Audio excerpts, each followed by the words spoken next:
Let's be real. Failure hurts. It's frustrating, embarrassing, and sometimes it feels downright unfair. But here's the thing. Failure is also one of life's greatest teachers, if you're willing to listen. Today, I'm sharing one of my biggest failures, the kind that made me question everything. But more importantly, I'm going to tell you how that failure changed me in ways I never expected. By the end of this video, you'll see why failing isn't just okay. It's necessary for success. So grab a cup of coffee, get comfortable, and let's dive into a story about failure, growth, and the surprising lessons that can lead you to success. Let's go back to the start. I was so pumped. You know that feeling when you've got a big dream and you're absolutely sure it's going to work? That was me. I was fired up, motivated, and ready to conquer the world. The plan? Oh, it was perfect. In my head, at least. I remember spending hours dreaming up this amazing business idea. I had a vision, a big one. I imagined how I'd quit my job, work from anywhere, and live life on my terms. I could already see the success coming my way. I thought, this is it. I'm going to change my life. So I jumped right in. I spent weeks planning the perfect website,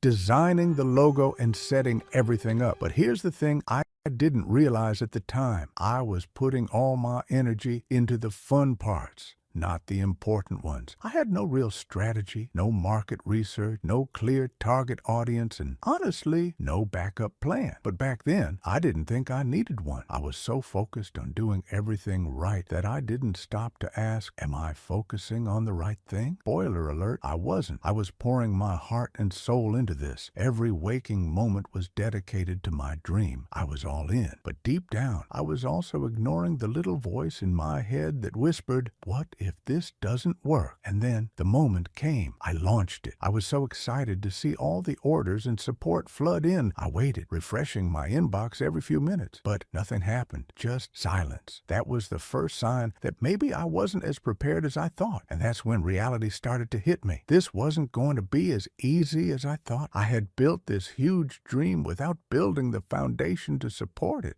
You know that moment when everything feels like it's falling apart? Yeah, I lived that. My big dream? It wasn't just failing, it was crashing hard. It didn't happen all at once. First, it was little things. Emails I sent to potential clients went unanswered. Sales? Practically non-existent. And then came the financial reality check. I'd underestimated my expenses big time. My savings were vanishing faster than ice cream on a hot day. I thought, okay, I just need to work harder. So I started putting in more hours, late night, early mornings, skipping meals. But no matter how much effort I threw at it, nothing was clicking. And honestly, it felt personal, like I was failing as a person, not just as an entrepreneur. I remember this one night. It was 2 a.m. I was sitting at my desk, completely exhausted. My laptop screen was mocking me with zero results, and I thought to myself, why am I even doing this? I felt like a complete fraud, like maybe I was chasing something that wasn't meant for me. And that's the thing about failure. It doesn't just challenge your project or your goal, it challenges you. It whispers in your ear, maybe you're not good enough. Maybe this dream is out of your league. And if you've ever felt that way, let me tell you, you're not alone. But here's what no one tells you. Failure isn't loud. It doesn't show up with a big announcement. It's quiet, creeping in bit by bit until one day you realize you're stuck. I was stuck. And worse, I had no idea how to get out. To make matters worse, I started comparing myself to everyone else. You know,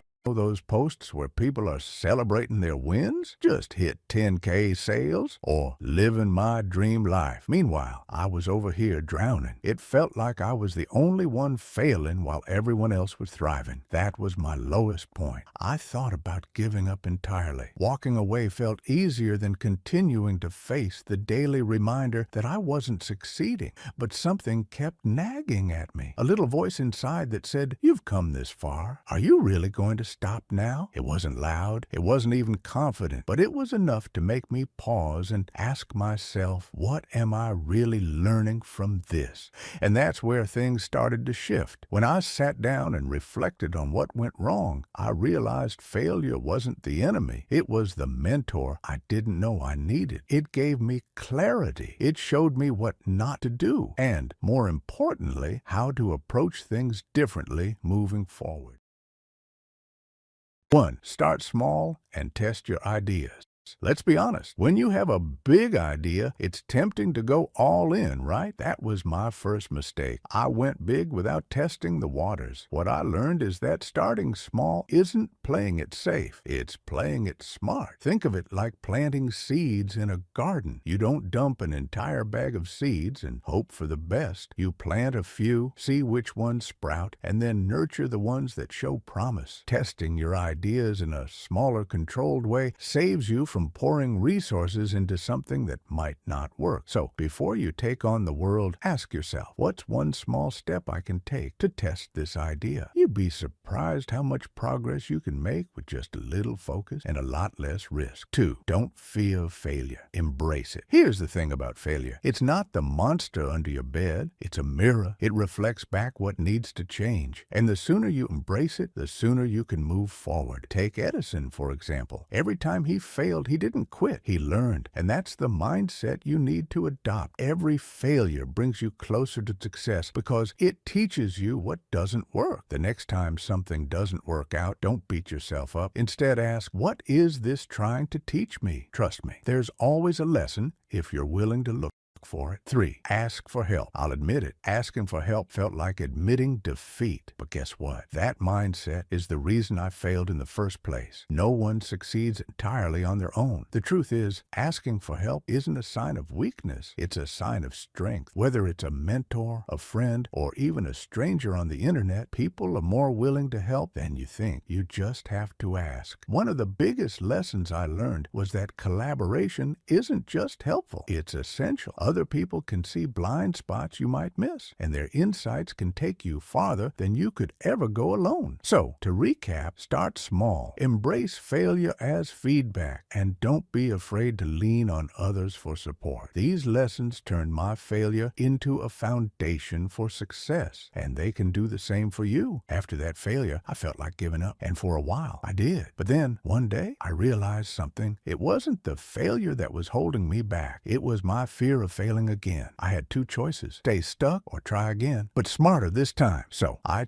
chose to try. I started small this time. I stopped obsessing over making everything perfect and focused on just taking the next step. I researched, I planned, but most importantly, I acted. No overthinking, no waiting for the perfect moment, just consistent action every single day. And you know what? Those small wins started to build momentum. For the first time, I realized that success doesn't happen all at once. It's like climbing a staircase, one step at a time. This time, I embraced a new mindset. Instead of fearing failure, I welcomed it. Every time something didn't work, I asked myself, what's the lesson here? And let me tell you, that simple shift changed everything. With each step, things started to fall into place. I wasn't just building a project. I was building resilience, confidence, and a deeper understanding of what really matters. And then one day, it happened. I hit the goal I'd been dreaming about, and it wasn't luck. It was the result of every small, imperfect step I'd taken along the way. Here's the thing about comebacks.